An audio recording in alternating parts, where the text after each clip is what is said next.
O plenário do Supremo Tribunal Federal decidiu hoje, por 10 votos a 1, referendar a decisão dos ministros Luiz Roberto Barroso, que determinou ao Senado a instalação de uma CPI para investigar as ações do governo federal na pandemia de Covid-19.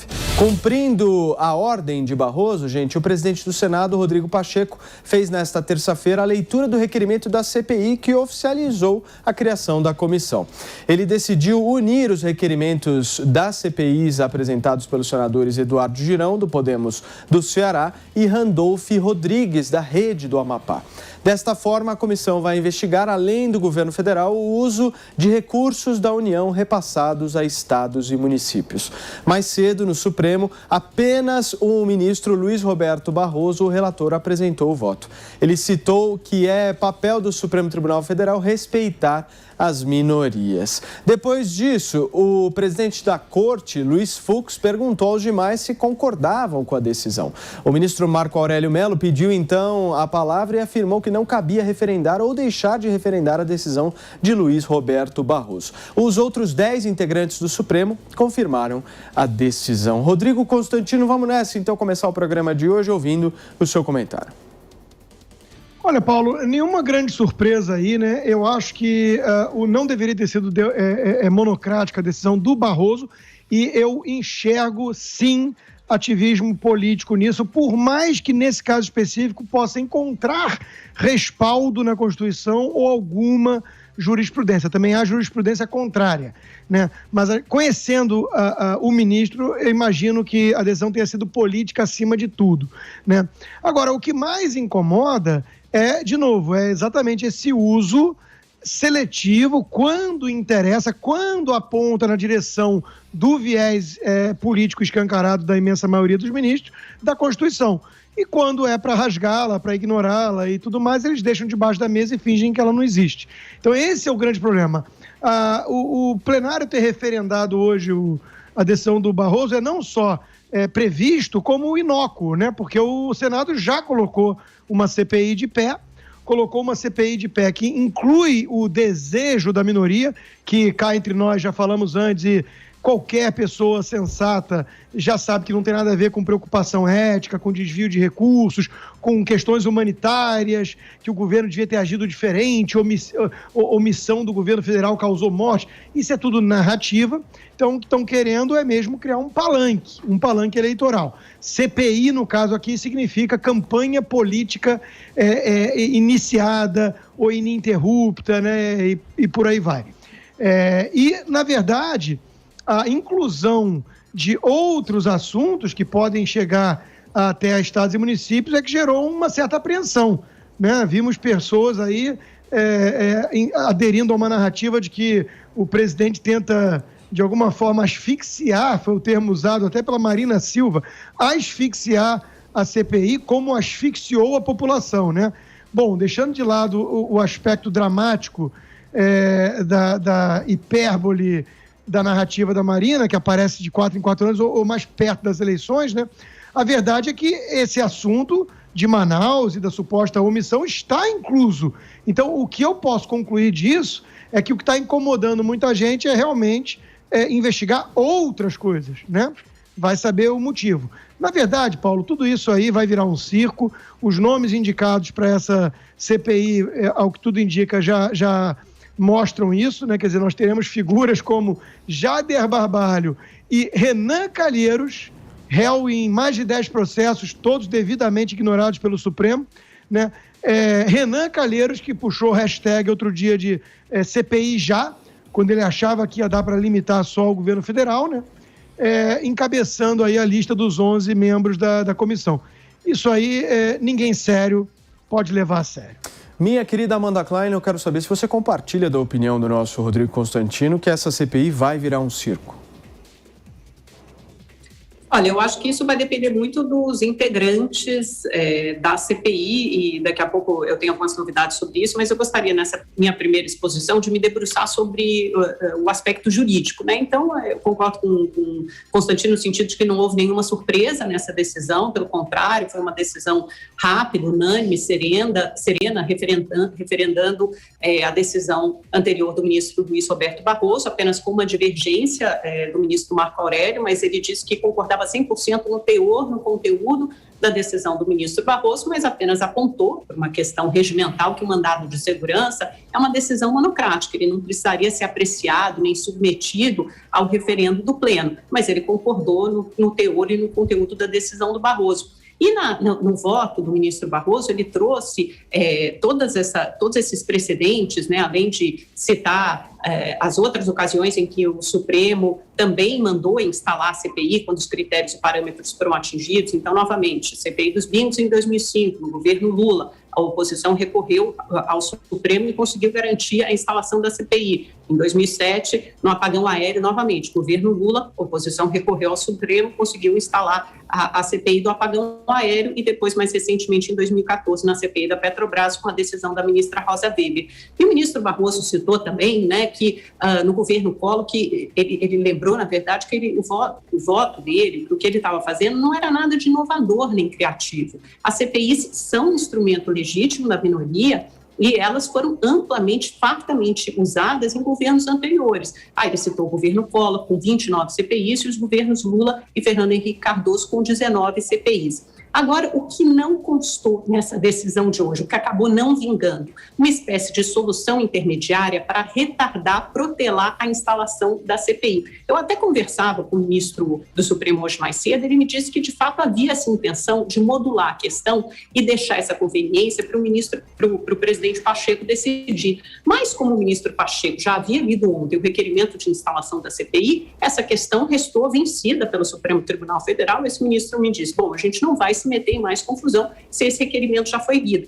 E aí eu conversei com interlocutores do presidente Pacheco que me garantiram que o presidente dará totais condições para a CPI funcionar e que a CPI é fato consumado. Então, a decisão para o presidente da CPI será presencial e depois os membros da CPI é que vão decidir o que será feito no formato presencial, semipresencial ou virtual. E aí, na volta do meu comentário, Paulo, eu gostaria de me debruçar, sim, sobre o aspecto político e como é que está a escalação desse time que vai jogar a CPI até agora. Perfeito. Amanda, antes de passar para o nosso Jorge Serrão, eu queria que a nossa produção rodasse agora como é que foi um trechinho do voto do ministro Luiz Roberto Barroso.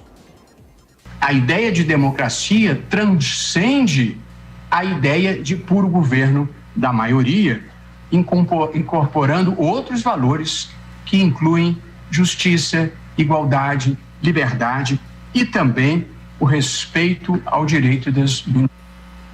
Em quase todo o mundo, o guardião dessas promessas é a Suprema Corte ou o Tribunal Constitucional, por sua capacidade de ser um fórum de princípios em que se discutem valores constitucionais e não preferências políticas. Tá aí o ministro Barroso falando bastante também de minorias, né, gente? Agora vamos ouvir como é que foi um trechinho do voto do ministro Marco Aurélio Mello. Não me cabe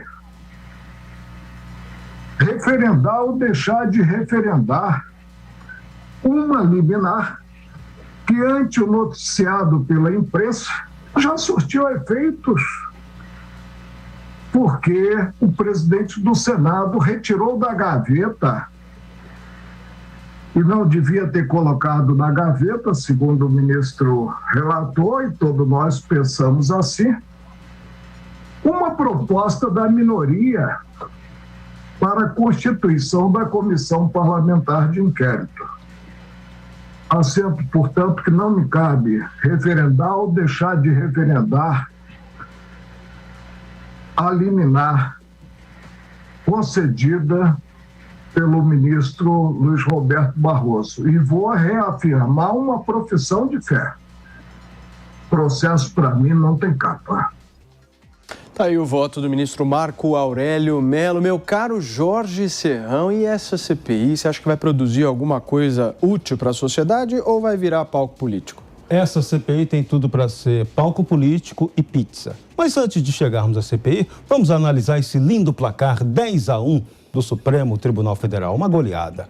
O flamenguista enrustido Nelson Rodrigues, uma figura lendária, costumava dizer que a unanimidade é burra. A quase unanimidade às vezes também é. E quando ela tem toques de judicialização da politicagem, fica pior ainda. Essa decisão do Supremo tem que ser muito lamentada. O Supremo Tribunal Federal claramente interveio no poder legislativo, mesmo que acionado por senadores. O certo, nesse caso, teria sido que o Supremo pegasse a petição dos senadores pedindo ao presidente do Senado para colocar a CPI em votação, que ele devolvesse ao Senado e dissesse: Senado, isso aqui não pertence ao Supremo, é decisão suprema de vocês, Senado.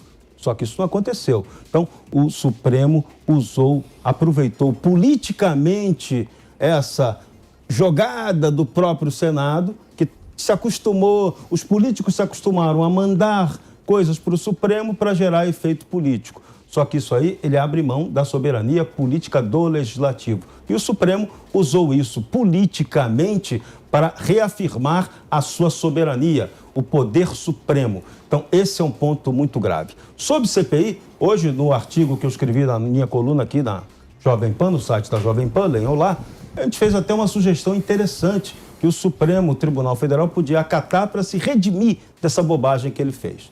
O presidente do Supremo, Luiz Fux, que também é presidente do Conselho Nacional de Justiça, poderia sugerir à Justiça Federal que criasse varas especiais para apurar todos esses crimes ligados ao Covidão. Isso seria muito mais prático, muito mais útil, já que a gente tem informações, CGU, Receita Federal, Ministério Público Federal, tudo atuando aí contra a roubalheira que aconteceu. Tem provas, já tem gente que deveria estar presa e não está. Então, uma vara especial para cuidar disso seria muito mais útil que uma CPI espetaculosa, que pode não dar em nada, pode acabar em pizza, mas que vai gerar uma confusão política, um pandemônio dos diabos. Muito bem, vamos dar uma olhada como é que ficou a formação aqui da CPI da Covid-19 no Senado. Eu vou passar para a nossa Amanda e para o Constantino fazerem uma análise disso aqui. Então nós temos Eduardo Braga, Renan Calheiros, Otto Alencar, Omar Aziz, Tasso Gereissati, Humberto Costa, Randolfo Rodrigues, Ciro Nogueira, Eduardo Girão, Marcos Rogério e Jorginho Melo. Esses são os 11 senadores titulares, né, da comissão. Segundo o jornal Estado de São Paulo, nós temos 5 independentes, 2 declarados de oposição e 4 governistas. Aí a gente pode fazer uma análise um pouco mais aprofundada nisso. Nós temos suplentes aqui: Jader Barbalho, Ângelo Coronel, Alessandro Vieira, Rogério Carvalho, Marcos Duval, Zequinha Marinho e mais um indefinido do MDB.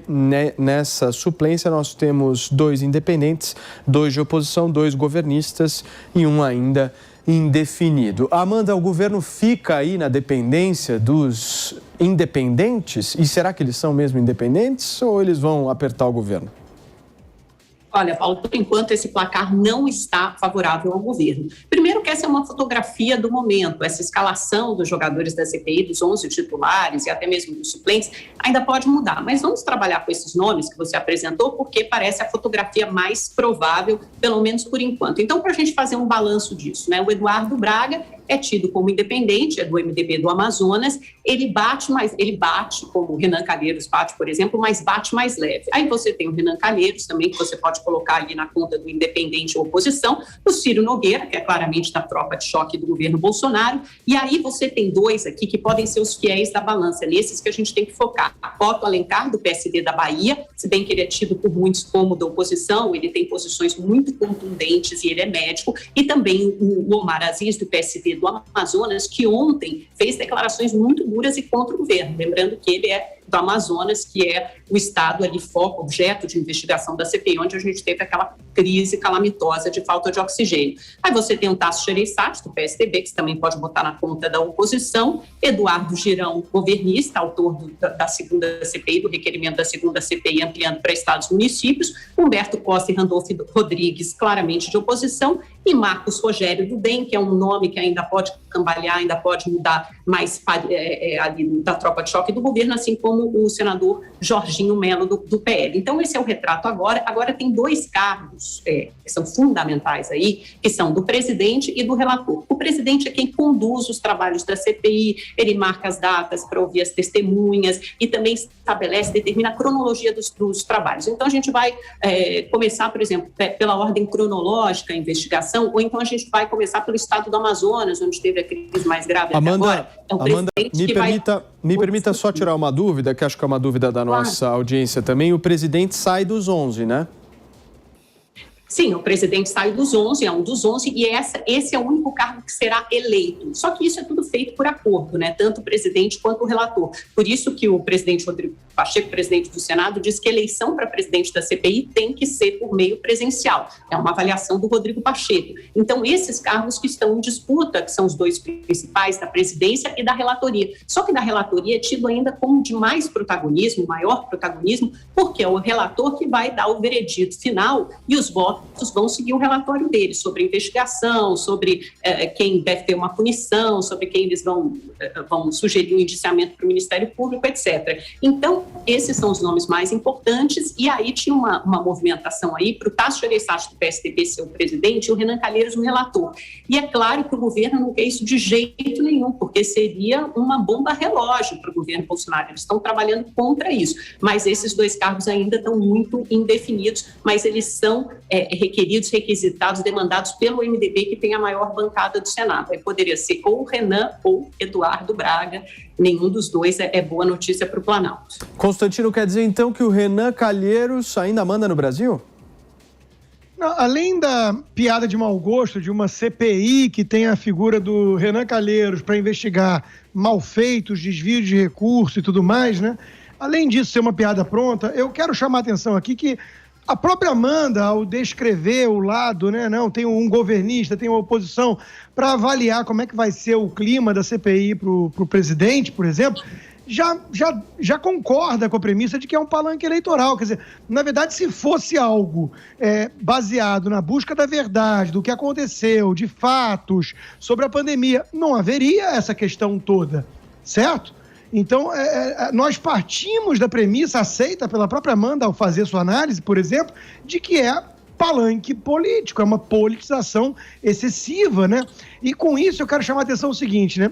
Eu hoje mesmo conversava mais cedo agora no jornal com a Denise, ela me perguntou sobre isso, né? Veja, Paulo, do que o presidente está sendo acusado de fato? Que aí fala, bom, já discutimos isso ontem, né? A Amanda falou até da padaria, ou do mergulho, sei lá, da máscara, das falas sobre vacina. Aí vamos para as coisas concretas.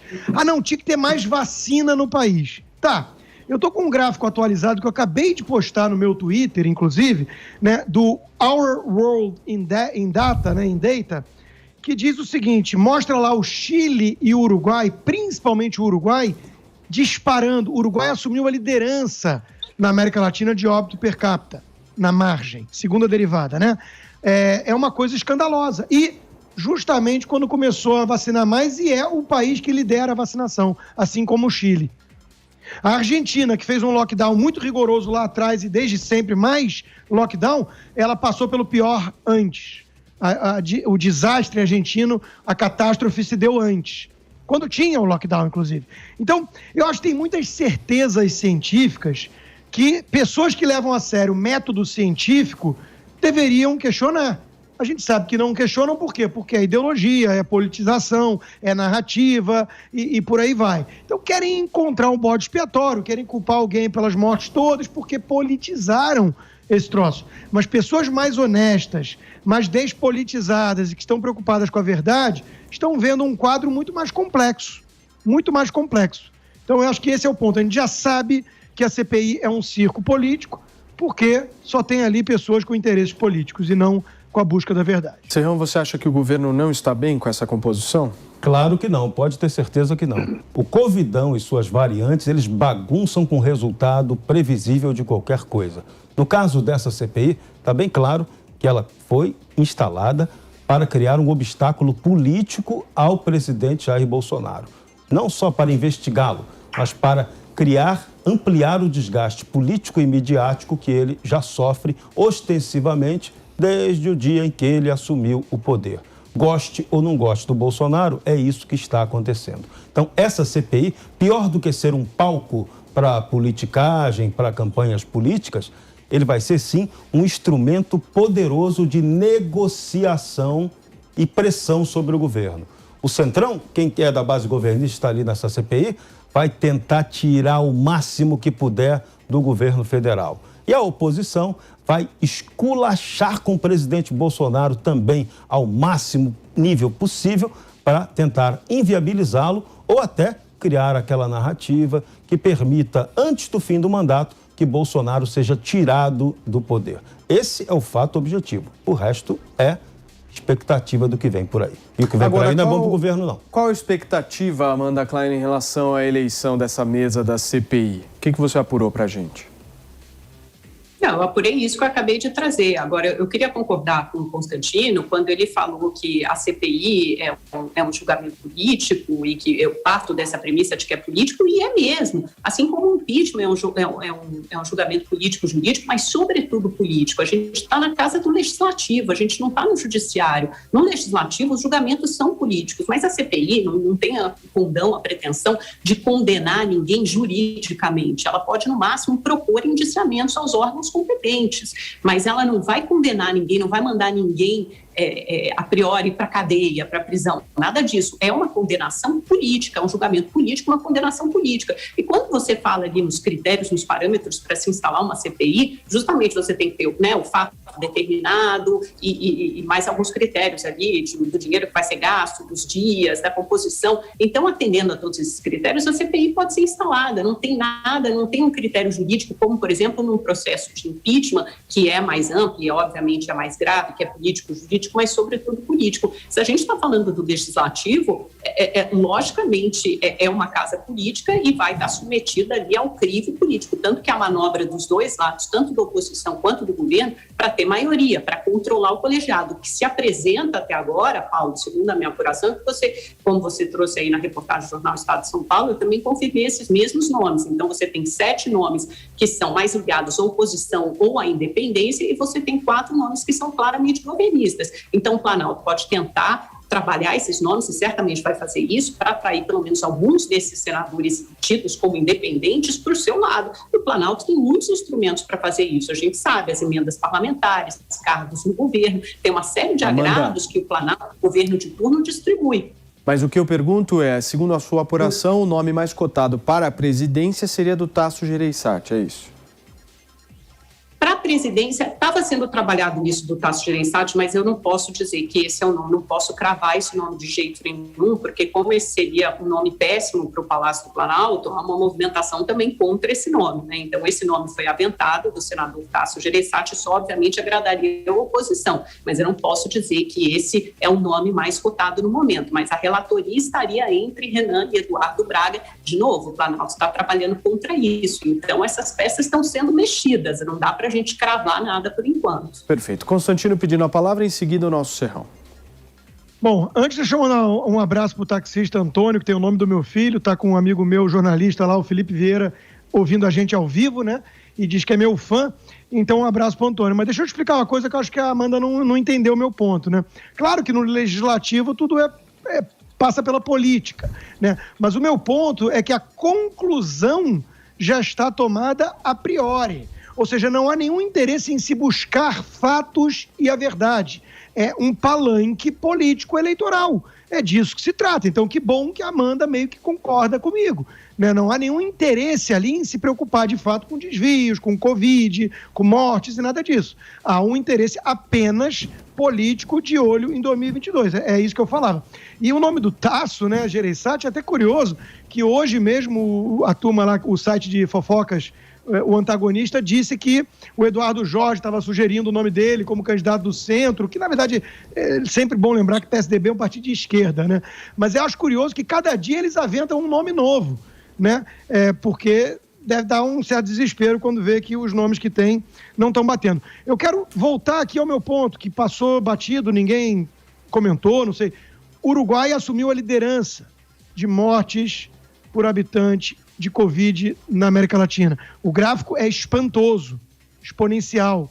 e tem a maior taxa de vacinação na região. Se nós não tratarmos desse assunto, eu acho que tem alguma coisa muito errada acontecendo com o Brasil, com o mundo e com a mídia. A gente sabe, né, que nos Estados Unidos, quando trocou o presidente, as emissoras tiraram o número, o mortômetro, como eu chamo, né, o número de óbitos, de Covid e tudo. E agora, numa operação do Veritas, do Projeto Veritas, por meio de Tinder, né, tem que tomar cuidado com a natureza humana, às vezes. O sujeito quis se gabar para as mulheres, né, e o diretor técnico da CNN confessou que o intuito era mesmo tirar o Trump. Veja que coisa, para surpresa de ninguém. Amanda.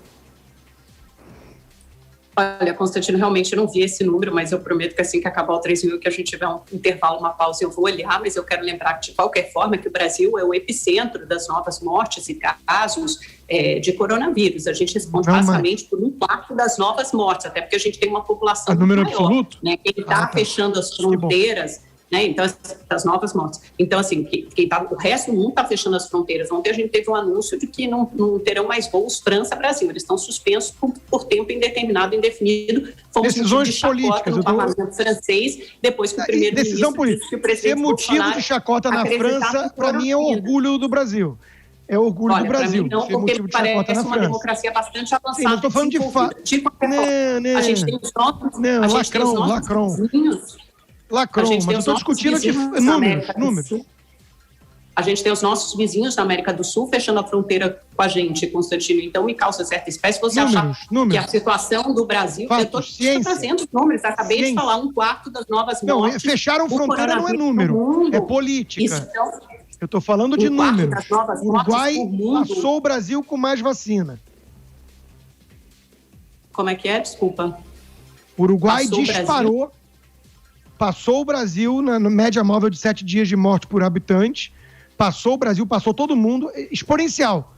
E é o país Mas eu não estou entendendo o que você está sugerindo, que é bom a gente não vacinar. Eu não estou entendendo o que você está sugerindo. Eu estou sugerindo que talvez não seja panaceia. Eu estou sugerindo que talvez não seja panaceia. Eu estou sugerindo que ciência se faz analisando fatos, controlando variáveis. Mas isso que você está dizendo agora... Isso que você está dizendo agora, a OMS, as autoridades sanitárias, médicos e infectologistas já dizem no mundo inteiro, a vacina não é panaceia, você tem que continuar com outras medidas de controle, por isso eles pedem ainda distanciamento ou isolamento social.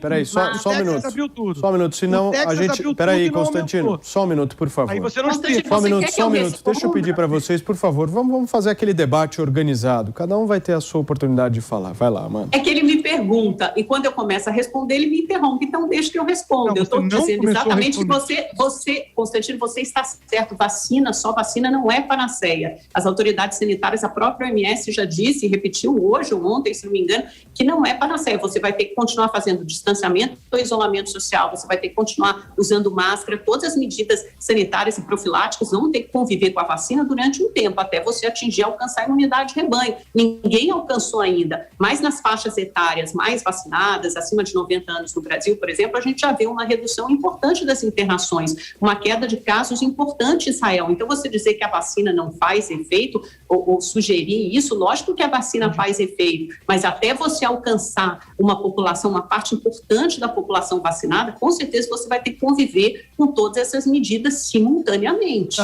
Vai lá, Constantino. Que não tem no Texas. Medidas essas que não tem mais no Texas, mas o Texas continua desabando, enquanto que o Uruguai, que vacinou mais em termos relativos que o Texas, disparou o número de mortes. E veja, eu não estou aqui demonizando vacina, não. Eu estou dizendo aquilo que eu dizia muito antes e que agora vocês concordam, que a vacina não é panaceia, e muitos venderam a ideia como cura, como panaceia. E outra coisa, eu trago para o debate aquilo que eu sempre trouxe. Qual vacina? Porque, no caso da América Latina, parece que, infelizmente, o grosso é aquela vacina que vem da China, que tinha eficácia ali, que passou raspando, segundo a Anvisa e tudo mais. Então, parece que talvez possa ter ligação com isso. No Texas, vacinaram 17% das pessoas e abriram tudo. Então, você não explica o Uruguai e o Texas. Você não explica. Então, você tem que sair deixa eu te explicar. Eu vou te explicar qualquer outra coisa. Good luck. Boa sorte. Eu vou te explicar o Texas. O Texas passou por duas ondas graves de coronavírus e reabriu quando houve queda no número de casos, mortes e internações. Por enquanto, e temerariamente, segundo muitos médicos, o Texas suspendeu o protocolo, por exemplo, o mandato de usar máscaras, né? Os lugares estão mais cheios do que deveriam. A gente vai ver qual será o efeito disso daqui a pouco. Mas outros países, por exemplo, a Austrália, Nova Zelândia, já fazem isso. Na Austrália, as pessoas também não usam máscara, elas frequentam jogos de tênis, só que lá a pandemia está tão controlada que elas já podem se dar esse luxo. Tem amplo rastreamento, ampla testagem, então algumas sociedades mais envolvidas, principalmente no leste, já fazem isso. Agora, o caso do Texas, ele é visto com muita preocupação por muitos infectologistas, mas é fato que eles reabriram e o número de casos continua abaixo, né, embora esteja crescendo um pouquinho, mas ainda continua abaixo, porque eles optaram por medidas restritivas e só reabriram quando o número de casos e mortes e internações tinha sido reduzido suficientemente. Amanda, não te causa espanto a imprensa brasileira não falar do Uruguai? Você nem sabia dos números do Uruguai. Não te causa espanto? Não te parece que é tudo muito politizado e que vocês falam em nome da ciência, coisa que vocês não têm a menor noção do que seja ciência? Porque hoje mesmo você, em outro debate, né? Você pegou um caso, o Bolsonaro teve a arma roubada, para concluir que é perigoso ter arma, porque pode ser. Não fui eu que peguei, querido, foi a ministra Rosa Weber que mencionou na decisão dela. Foi assim que eu citei. Então, não é a mesma coisa. Eu estou citando uma ministra do Supremo Tribunal Federal. Queridos, por favor. Deixa eu ouvir, Constantino. Constantino, por favor, Amanda e Constantino, só um minuto, por favor. Me permitam ouvir um pouco agora o nosso Jorge Serrão. Por favor, só um minuto. Por favor, Constantino e Amanda, um minuto. Estou pedindo aqui para vocês um minuto. Eu quero ouvir o nosso Serrão. Deixa eu só ligar o nosso VAR aqui para passar número. E número do Brasil. Apenas, olha só, hein? Número do Brasil. 7% dos 210 milhões de brasileiros contraíram Covid. Desses, 0,17% morreram. O número é grande, dá mais de 350 mil mortos. Mas, por causa desse percentual baixo, em termos percentuais, a gente criou um pandemônio no Brasil. Paramos a atividade econômica. Houve lockdown, desrespeito aos direitos individuais. Em nome disso, criamos uma confusão só para quê? Para desgastar politicamente o governo federal? É para isso que serve o debate da pandemia? A gente tem que trazer o debate para o seu ponto certo. Muito bem.